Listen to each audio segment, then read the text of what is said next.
show you guys. I know we already made a video for the week 8 update, but not only did we want to update you guys on Amber's symptoms and how she's doing, we also wanted to update you guys with the baby.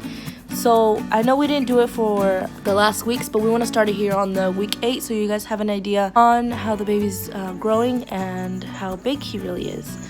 So on week 8, the baby is as big as a blueberry. No, raspberry. Yeah, raspberry.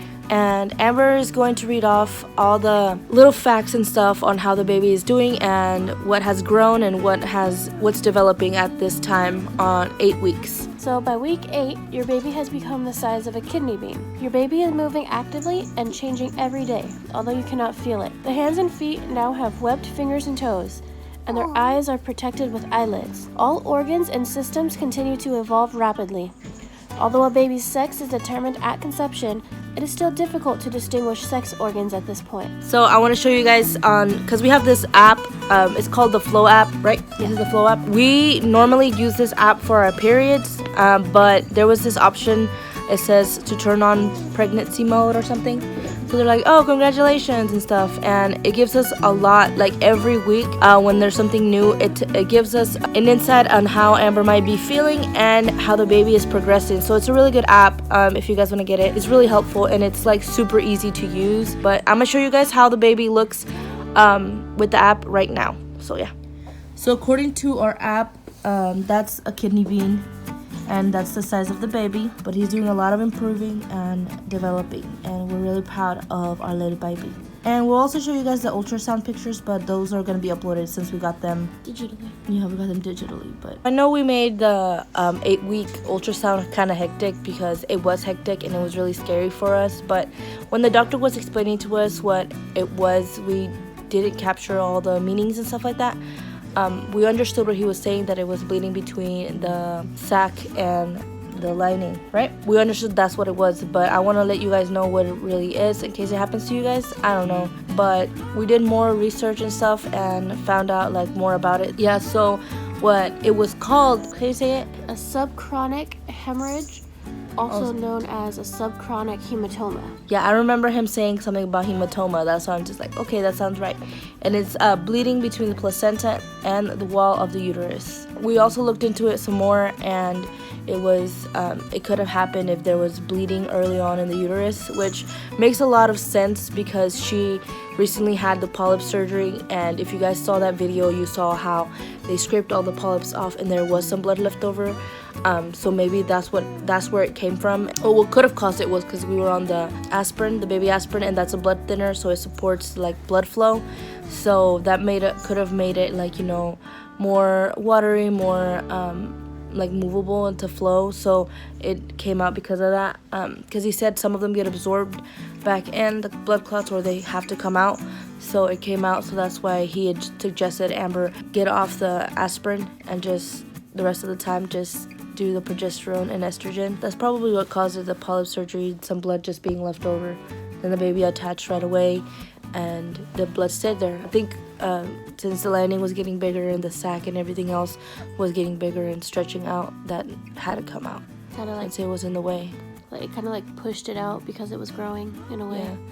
So yeah, we just wanted to explain that to you guys. The 8-week scan was crazy, and it's been 2 days since the incident, and we were really grateful and blessed that the bleeding has completely stopped, and now she just wipes and there's a little bit like a tint, but overall it's over. Because when we got back from the clinic, there was still, because she was wearing a pad, there was still some on the pad, and then the next day there was less, and then not the next day, like a couple hours there was less, and we kept switching it out and keeping track of, you know, how much she was bleeding and how, you know, how the pad looked, and each day was decreasing. So we're really happy about that, and right now it has completely stopped.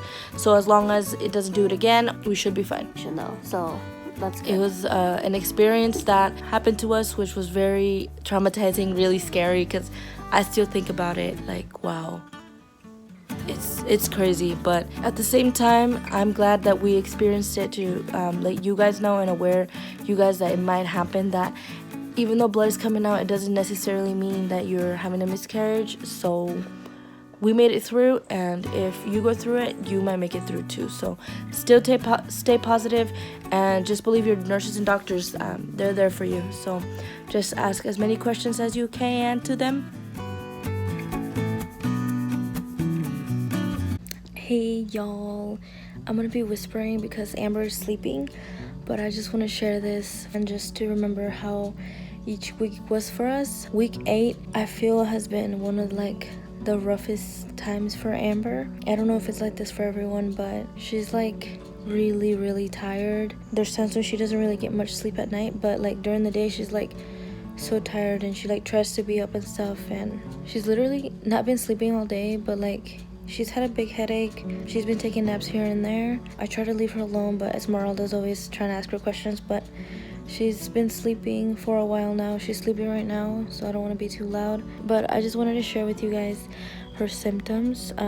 She's been not really keeping much down. Like when it first started, it was like she would feel sick for a couple hours and it would be fine in the morning, or sometimes like in the middle of the night. But now it's like an all-day thing. I feel bad for her, and I try to give her different foods. I try to cook for her. Sometimes like we even went and gave her McDonald's fries to see if it would work, and that worked. But we went to Bye Bye Baby and made a registry, even though it's too soon.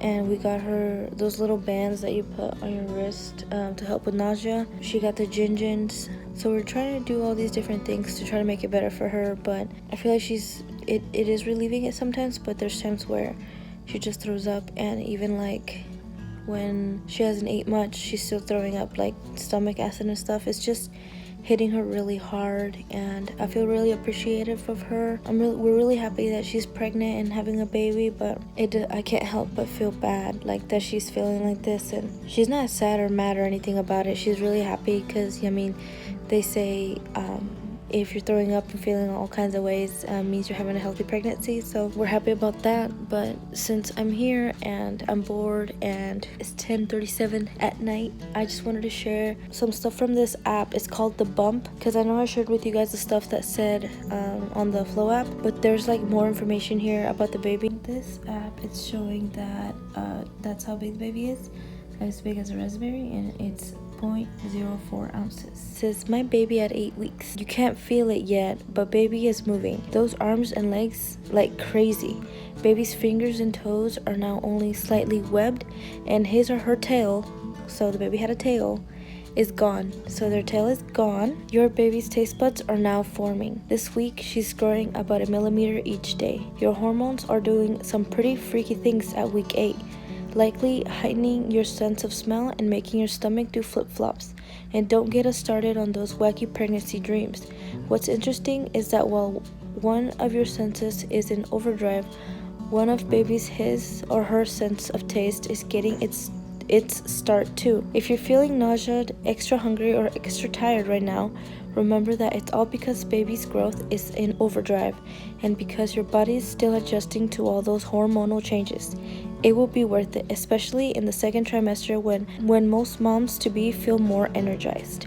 If you're experiencing severe nausea at 8 weeks, it might be tough to keep down foods, let alone eat right. So try to find some options you can actually stomach. Sounds about right. Amber's going through all that stuff, and it's getting really hard for her to keep stuff down. It honestly depends on the day of what she can keep down. One day she could keep down granola bars and it was really helping her, and then the next day she was throwing the granola bars up. And so then I was like, I'm gonna make you food in the morning, and I did, and she couldn't keep it down. I'm gonna get you some McDonald's fries, because I remember she had fries for when she had the transfer day. I was like, oh, maybe the baby likes fries. And then so we had fries, and she ate the fries, and she said they were so delicious because she's hungry but she can't eat. So she said they were so good, and she kept those down. And then she had, later on, she like took a break from it because then her stomach started feeling a little funny, and then she had a McChicken, and she kept that down. And so I was like, okay, that works. And then today the food wasn't really going good with her, and she's been puking here and there. So we went, and I was like, I'm gonna get you some McDonald's fries again to see if it works. She couldn't stomach that today. So it's like every day it's different, and it's just so hard to understand it. We are certainly learning a lot and trying to figure out what kind of food she can eat, because one day she was like, couldn't eat regular food, but she was like eating a lot of fruit. And then today she hasn't really ate fruit because she can't, the thought of fruit just makes her feel sick, and then one day she was like wanting to eat meat, and then we walked by the meat today and she was like hurrying along because she couldn't like bear the smell of it. So it's been hard, and I feel bad because I try to do what I can, you know, cook what I can and think of solutions, and I can't solve all the problems. So I just gotta do what I can. Gotta be there for her, let her rest when she needs rest. And even though it's been kind of lonely today because she's been sleeping and stuff, but I don't know. We'll see how it goes, and we have our OBGYN appointment coming soon. So we will see if they give us another sonogram, and we'll update you guys on what happens. So yeah, just want to make this quick video letting you guys know how the baby's doing and how Amber's doing. I just try to be involved because sometimes you can't be recording because she's doing her thing and doesn't have time for like videos and stuff. So that's why I'm here to share it with you guys. So yeah, see you guys.